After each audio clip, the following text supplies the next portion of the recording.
These are the most chaotic hands in Triton Poker history, from insane bluffs that left the table speechless to million-dollar pots decided by brutal river cards.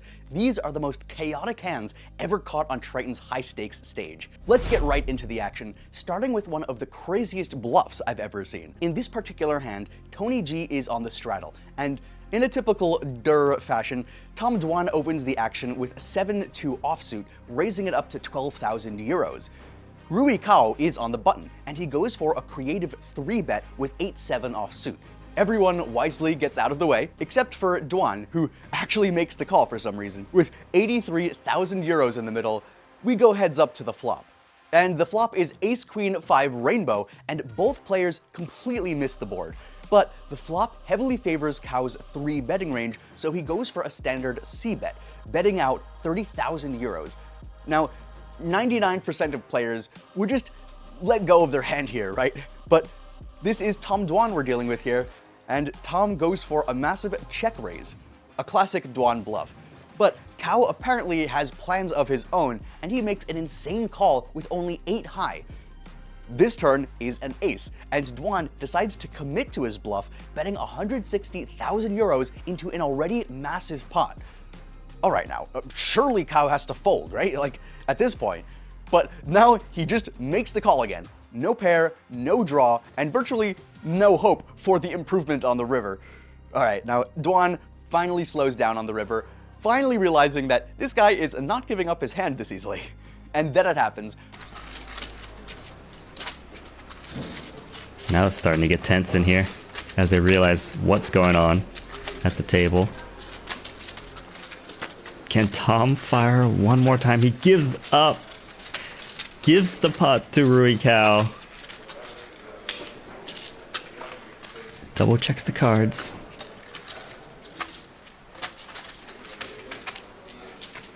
This is the craziest hand. He goes all in. 2-7. 2-7, right? Yeah. Why did you check then? And you Because he snap called me if I shove. Queen 10. Queen 10.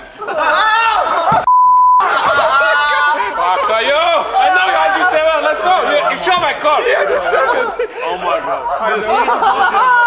You're fucking 8 high? You shove. I swear to God I called. Bull. I swear to God I called. One of the sickest bluffs that I've ever seen in a high-stakes poker game. With almost €1 million on the line, Rui managed to keep his cool and take Tom for a ride.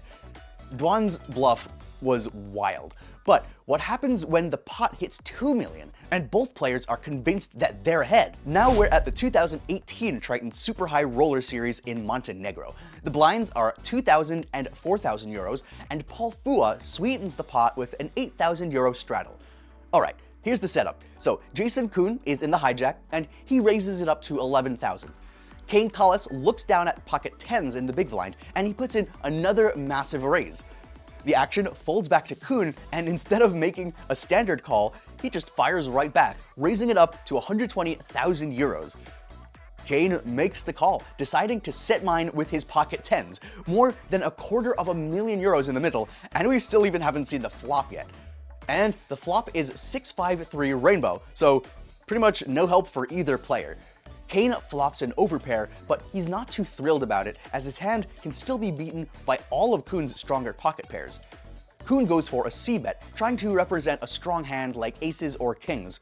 Of course, Kane is not going anywhere just yet. An exciting hand for sure so far, but the turn is an absolute bombshell. A 10 of clubs, and Kane now has the nuts. With €500,000 in the middle, I mean, I would probably start like hyperventilating, but Kane plays it very cool.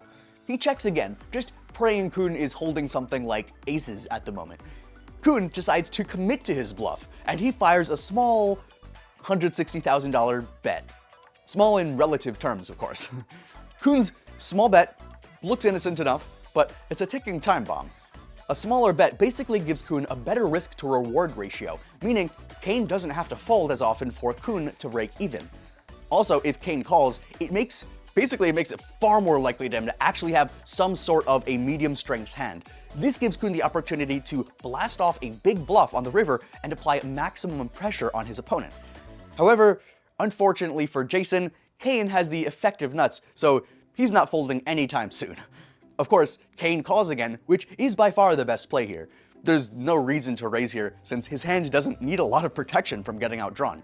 Kane can just sit back and let Kuhn do all the betting for him. And just when you think things can't get any more interesting, the river comes. An ace of diamonds, and the whole table falls quiet. That ace is an action card, and everyone knows it. Kane wants to jam, but he remains disciplined till the end. He checks for the third time, perfectly setting up a massive €1,000,000 trap. Jason moves all in, and Kane snaps him off immediately.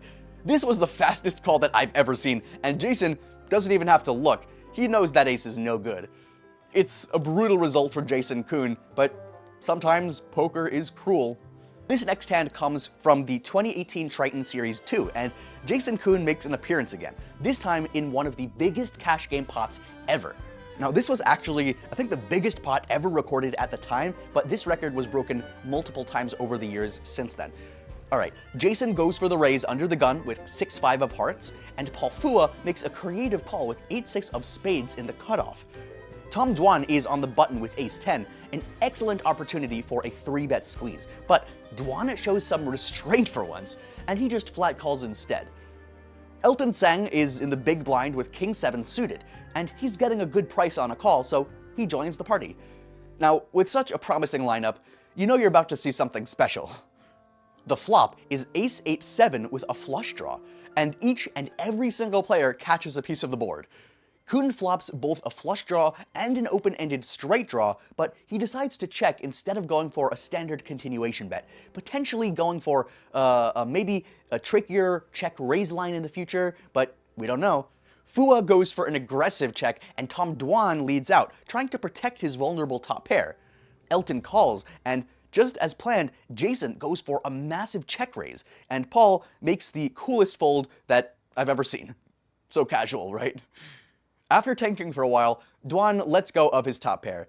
He does have the best hand at the moment, but, you can't really blame him for making that fold. Now, everyone's been, playing reasonable poker so far, but then Elton does something totally unexpected. Instead of making maybe a reluctant call or just folding his third pair like a normal person, he instead goes for a massive raise. Now, at this point, Jason is probably putting him on something like a set of 8s or 7s, or a 2-pair hand like ace-8 or ace-7. There are some bluffs in there as well, but, none that Jason is currently beating with his 6 high. Well, still, with plenty of outs to hit on the future streets, Jason makes the call. The turn is a queen of diamonds, and now Elton has a flush draw as well. And having picked up just a ton of equity, Elton fires another barrel, putting a ton of pressure on Jason. Jason knows that he's very unlikely to push his opponent out of the pot at this point, so his only hope is to call and hit one of his many outs on the river. And he gets there! 4 of clubs on the river, giving Jason the nuts straight. The best part is, his hand is very well concealed, and his opponent is really unlikely to actually put him on a made straight. Alright, we have 1.5 million euros in the middle, and Elton is just sitting there with nothing but a 4th pair and a busted draw. So, what do you even do in a spot like this? Do you just give up, or do you double down? Well, Elton just can't commit to his bluff all the way through, and he checks to Jason. Of course, Jason can only do one thing here. Close to the player I played. Where's Matt? I wonder if Elton will consider a hero call. But you can do fast. Why? If Jason Kuhn can have 6-5 of hearts, then that means he could have 10-9 of hearts as well, right? So technically, Elton does beat a couple hands. I guess King 10 of hearts and Jack 10 of hearts occasionally. But there's so many chips in there. 2 million in the middle. Elton trying to decide what hands he can beat. 10-9 of hearts, the most likely hand he can beat. But if he has 10-9 of hearts, his opponent can also have 6-5 of hearts, which is what he's up against. It's very few hands he actually beats here. I wouldn't say good. I guess didn't even play for 10-9 of hearts and King 10 of hearts, Jack 10 of hearts. If that's assuming they played the hand this way as well. I mean, he really wants to make a hero call, pair of sevens, but it won't be good.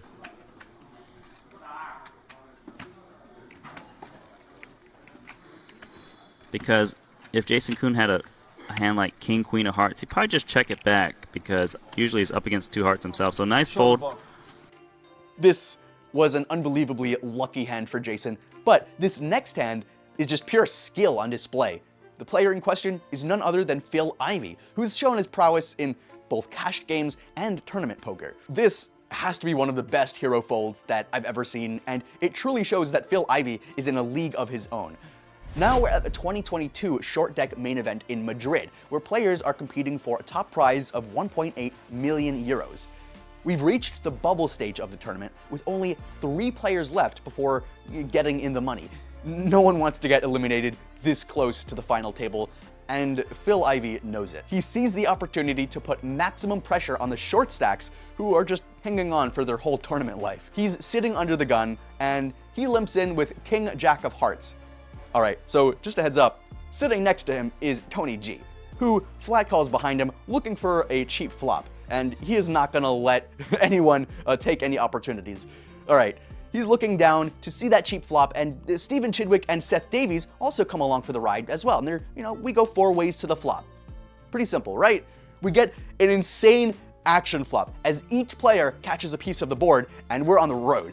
Ivey flops top pair, and of course, he leads out with a bet.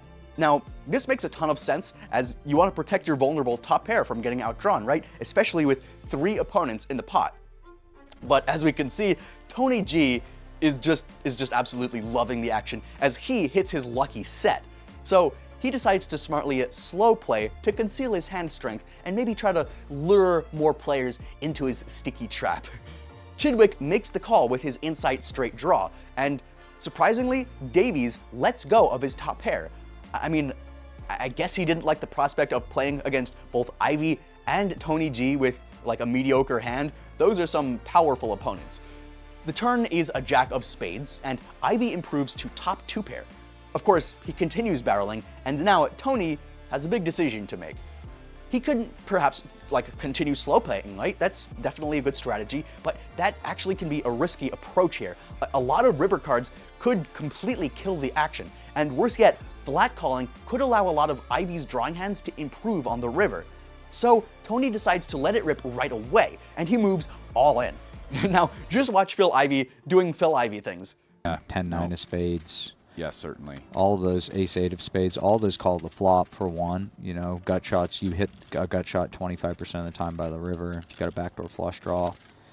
And Tony shoves those versus large size. Well, what I'm saying is Ivey's got top 2. If he calls here, you can't fault him for it. That's all I'm saying. If he makes a fold, I think it's incredible. It would be a great fold. I think it's a very, very, very hard fold to make. And unfortunately for him, we know, I believe Seth folded the King Jack of Diamonds, right? So, I mean, he is pretty toasty if he calls here. It's half as much equity as you see. I mean, this guy, this is exactly what we're talking about. This isn't the situation we wanted to see him in because he's in the blender, but I think he's going to fold, which is outrageous. It's absolutely outrageous to fold here.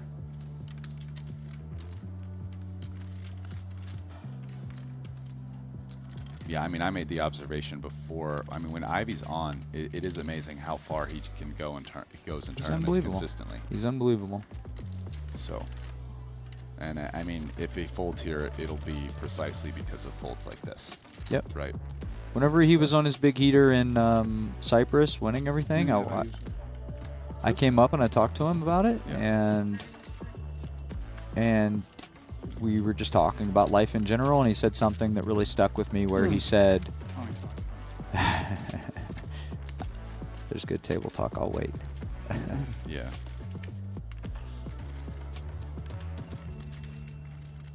Oh wow. Yeah. But yeah, he said to me, "You got to getting Tony to react a little here, right? I mean, Tony will give a little smile, this, and now, okay. Anyway, what do you say?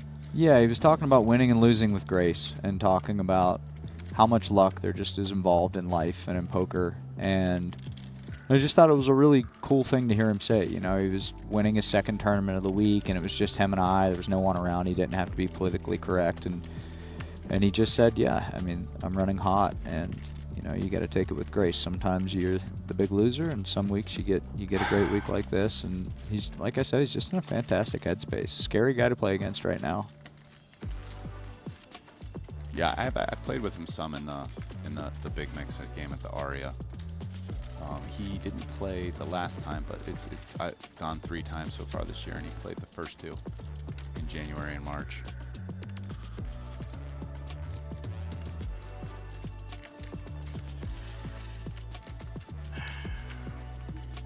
But yeah, he's back to feeling it with poker, right? I mean, he's playing a lot of poker now. Man, he is really does feel like he's gonna fold. Yeah, he's got one thing going for him. Tony most likely doesn't play the suited kings like King 7, King 6, Jack 7, so he never has to really worry about him shoving a worse 2-pair. I do think a great concern is the same hand. I mean, why wouldn't Tony just shove King Jack here sometimes? Like, Chidwick only had 800k back. It was, you got to think top, you know, maybe Ivey's betting aces, maybe he's betting ace king, and you're starting to make what a fold. Yeah, you're starting to make some, I think. Speaking of insane hero folds, it gets even better than that. Imagine getting dealt pocket kings in a tournament and folding them pre-flop. Sounds insane, but this is exactly what happens in this next hand. This next hand features the most insane pre-flop action that I've ever seen in a high-stakes tournament. The tournament in question is the 2023 London No Limit Hold'em main event, with 151 participants, and each player bought in for a whopping $125,000, bringing the total prize pool to an unbelievable $18.9 million.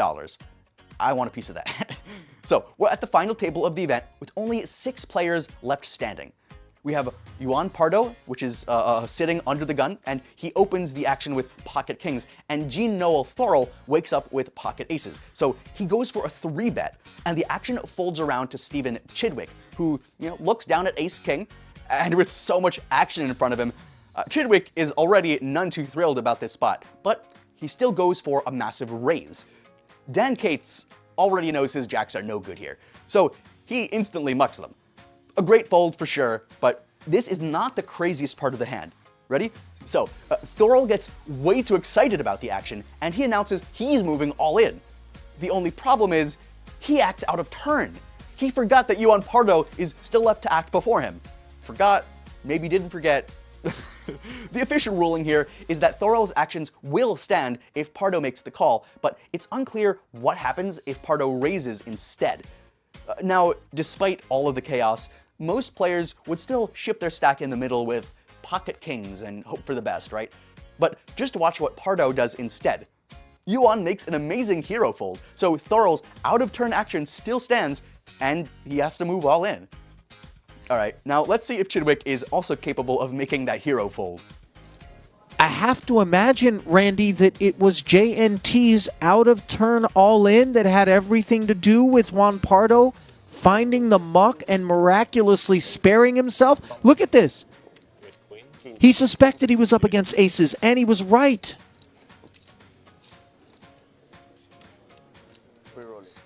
This, I have to say, in all the years that I've been doing commentary, Randy, is the most insane hand that I've ever observed pre-flop.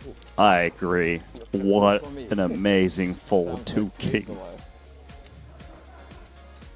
And Chidwick showing acute optimism as he says, sounds like spades are alive. Only one hit this flop in a 16 million chip pot. Number 1 and number 2.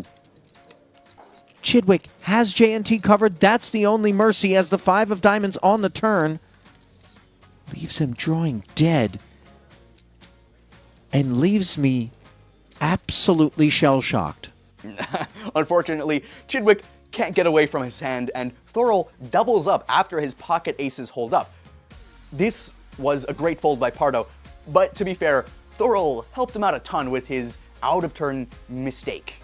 And in the next hand, you're about to see what happens when hero folding goes wrong.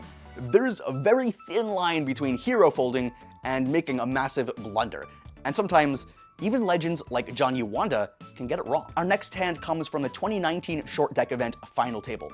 4 players limp into the pot, and the big blind takes a chance to see a free flop.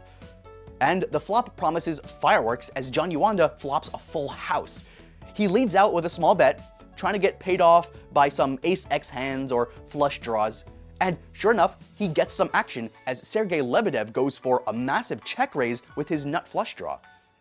Alright, it is also worth mentioning here that in short deck poker, a flush actually beats a full house.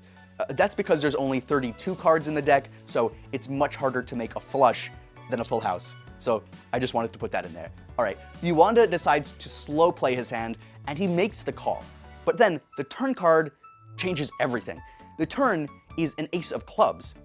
Probably the worst card from Uwanda's perspective. Like, he still has the best hand, but his opponent is very likely to hold an ace, right? Again, in short deck poker, this is much more likely than in your standard no limit hold'em. Okay, Uwanda goes for a very small blocker bet, hoping his opponent doesn't make a bigger bet himself. And surprisingly, Lebedev just makes the call. And just when you think that this board can't get any wilder, the river hits. A 6 of clubs, and Uwanda improves to quads. Lebedev goes for a small bet, and you'd think Uwanda would just snap him off, right? Well, just watch what he does instead. Even kings, to be honest, I mean, just... Wow, this is such a sick hand. Yeah. That's just, he said it best right there. I don't think he's folding ever. I mean, he's getting 5 to 1 against quads. But the I also don't think he's raising. The fact that you can have quads and you seriously have to consider whether or not it's the best hand is a sick hand. He does fold. Wow! Legend has it that Uwanda did it for the memes. I had trips. Because apparently, folding trips just wasn't good enough. Like, what was he thinking? Aw, man, like, alright, that was just a gross spot for Uwanda. But when it comes to bad luck, this is even just barely scratching the surface, because when luck runs out and seemingly unbeatable hands get crushed, it can get pretty ugly. So, if you want to see what happens when poker players lose with their ultimate hands, make sure to watch this video next, and we'll see you there.